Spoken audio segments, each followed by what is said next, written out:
नमस्कार दोस्तों। आज जो बात है वो ये कि सियासत जो है वाकई बड़ी बेरहम होती है। बेरहम इस मायने में कि अभी जून बीता, लोकसभा चुनाव के नतीजे आए और जो इंडिया गठबंधन है उसकी जो कोर टीम में राहुल ने जिस तरीके से झंडा ऊंचा किया, और आज ठीक 5-6 महीने की बात है कि राहुल का जो ग्राफ है वो डाउन चला गया। अब आप देखना, ये वही इंडिया गठबंधन होगा जिसमें अब आपको कलह दिखाई देगी। कलह इस मायने में दिखाई देगी क्योंकि लोकसभा चुनाव के बाद 4 राज्यों के विधानसभा चुनाव हो चुके हैं। हरियाणा, जहां पे बीजेपी ने परचम लहरा दिया, साथ में हुए जम्मू कश्मीर के चुनाव। जम्मू कश्मीर में गठबंधन था नेशनल कॉन्फ्रेंस के साथ कांग्रेस का, तो जम्मू कश्मीर का जो क्रेडिट है वो किसको चला गया? उमर अब्दुल्ला को चला गया। इस बार जो चुनाव हुए अभी महाराष्ट्र और झारखंड, महाराष्ट्र बीजेपी के खाते में आ गई और जो झारखंड है उसका क्रेडिट चला गया हेमंत सोरेन को। सवाल है राहुल कहाँ है और राहुल की नेतागिरी कहाँ है, वो कहाँ स्टैंड करेगी। जो एक्सपर्ट हैं, जो राजनीति को बहुत करीब से जान रहे हैं, उनका ये मानना है कि अब इंडिया गठबंधन के अंदर कलह देखने को मिलेगी। संविधान बचाओ और जातिगत जनगणना का जो फार्मूला था, जो हर बार राहुल लोगों के सामने आ जाते थे एक संविधान की किताब लेकर के, जिसमें यह भी कहा गया कि वो किताब खाली पन्नों की है।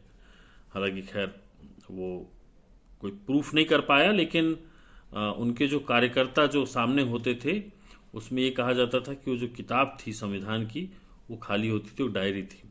लेकिन वहाँ पे भी क्राइम है कि आप संविधान, ऊपर संविधान लिखा है और अंदर खाली किताब दिखा रहे हैं, तो ये तो झूठ है। खैर वो एक अलग बात है। राहुल गांधी का क्या होगा?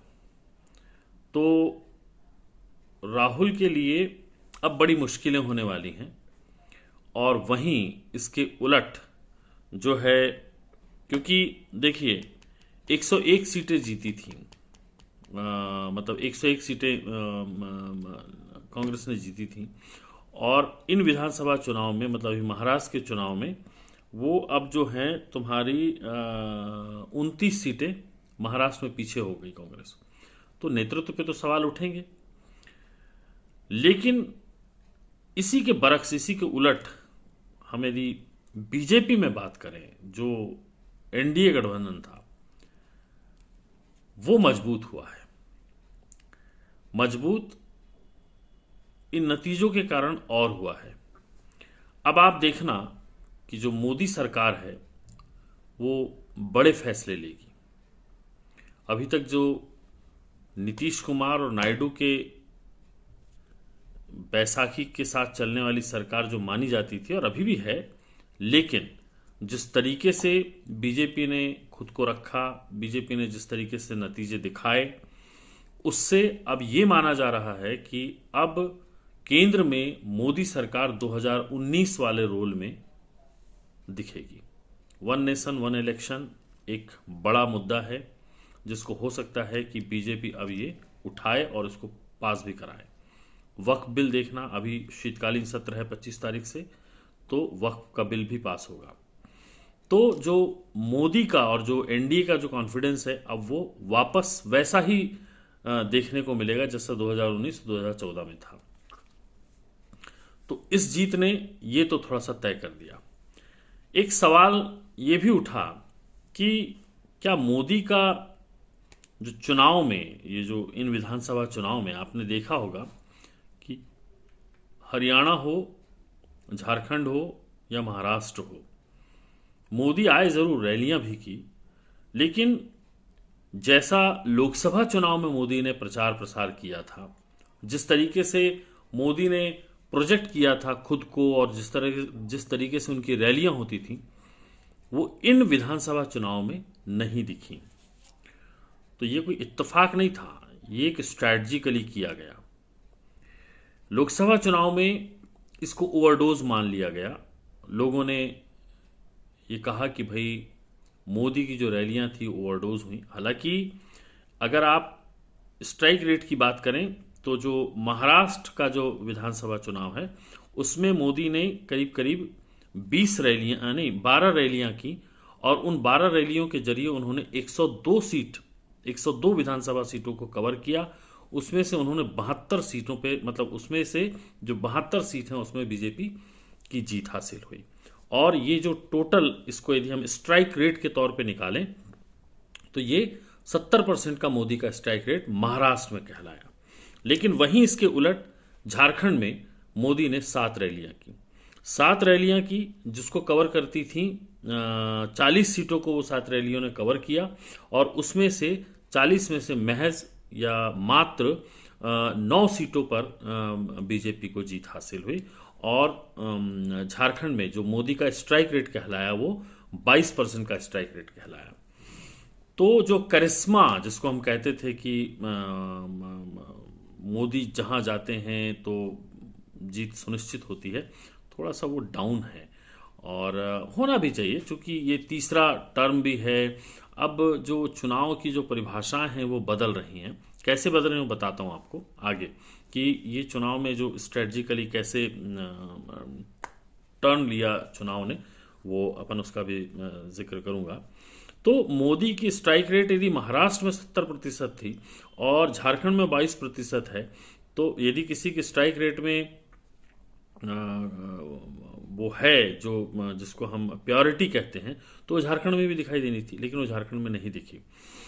इस बार जो चुनाव हुआ सर, वो चुनाव हुआ लोकल, जो स्टेट के जो लोकल मुद्दे होते हैं उनको लेकर के।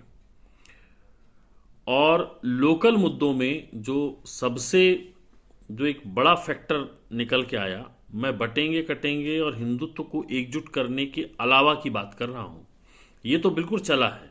ये जो कांग्रेस का जो जातिगत जनगणना की जो कांग्रेस बात करती थी कि हम जातियों की जनगणना कराने से बीजेपी डर रही है, ये उस जातिगत जनगणना के अगेंस्ट में खड़ा किया गया ये नारा था, बटेंगे तो कटेंगे। मतलब कि इनको एकजुट, पूरे हिंदू जो हैं एक हैं, उसमें तमाम जातियां हैं, उन जातियों को एक करने की बात कही। एक है तो सेफ है, उसमें थोड़ा सा वो भी डर था मुस्लिम वोट बैंक का भी। लेकिन ये पूरा का पूरा उस जो जातिगत जनगणना के लिए जो कांग्रेस ने बहुत ऊंची आवाज की, उसको वो करने के लिए, नल एंड वाइट करने के लिए, ये बटेंगे तो कटेंगे वाला ये कार्ड खेला गया।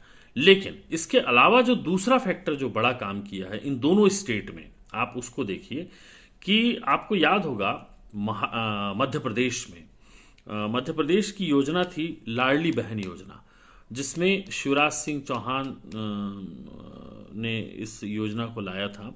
और इस योजना का जो रिजल्ट था, जो नतीजे थे, वो बहुत ज़बरदस्त तरीके से आए।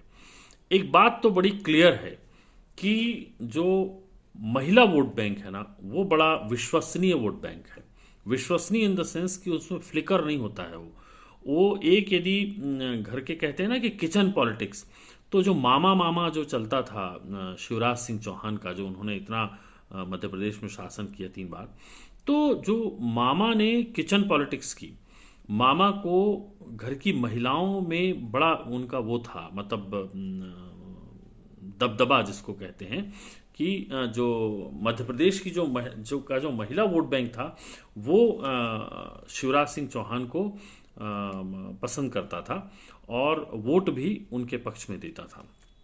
यही वजह थी कि महिलाओं के लिए सबसे ज्यादा योजनाएं शिवराज सिंह चौहान सरकार ने लाई, और लाडली बहन योजना उन्हीं की शासन की लाई हुई योजना थी। अब वो देखिए, अब वो जो योजना थी, जब उसने नतीजे दिए, तो उसी योजना के रिप्लिका झारखंड में और महाराष्ट्र में 2 योजनाएं चली।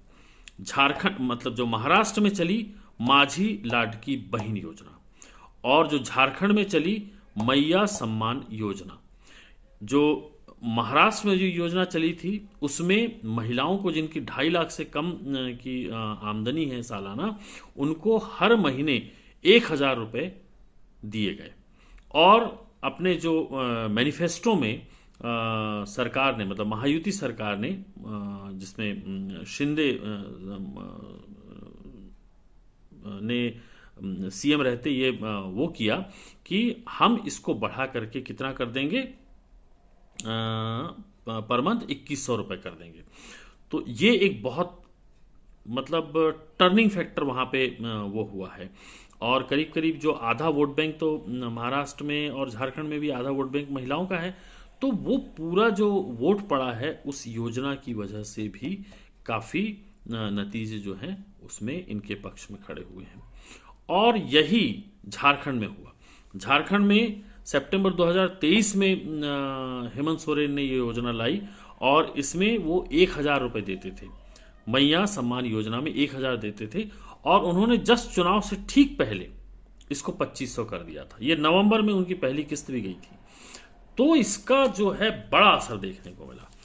तो आने वाले समय में हम जो बात कर रहे हैं कि जो फ्रीबीज योजनाएं हैं ये बड़े रोल प्ले करेंगी। वैसे भी जब आपको याद होगा कि राजस्थान और मध्य प्रदेश के छत्तीसगढ़ के चुनाव में जब गहलोत जीते थे उस बार और उस समय रमन सिंह जीते थे, तब भी किसानों की कर्ज माफ़ी जो है ये भी एक प्रकार की फ्रीबीज है। तो किसानों की कर्ज माफ़ी के वजह से कांग्रेस का मध्य प्रदेश में भी हुआ था, कमलनाथ की सरकार आई थी तो किसानों की कर्ज माफ़ी हुआ था।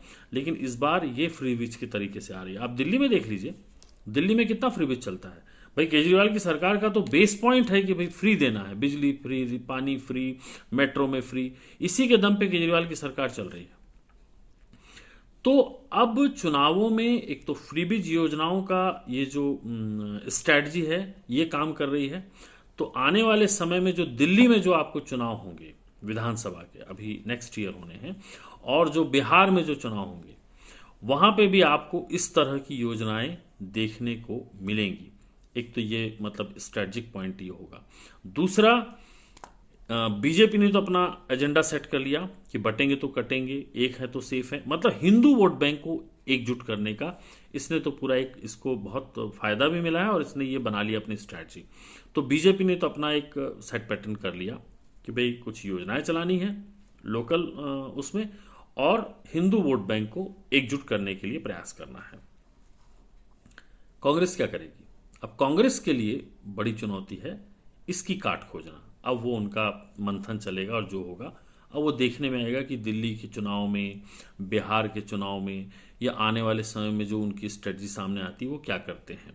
क्या फिर वही यदि जातिगत जनगणना और संविधान को लेकर के बैठेंगे तो फिर नुकसान पाएंगे और फिर तो और फजीहत होनी है।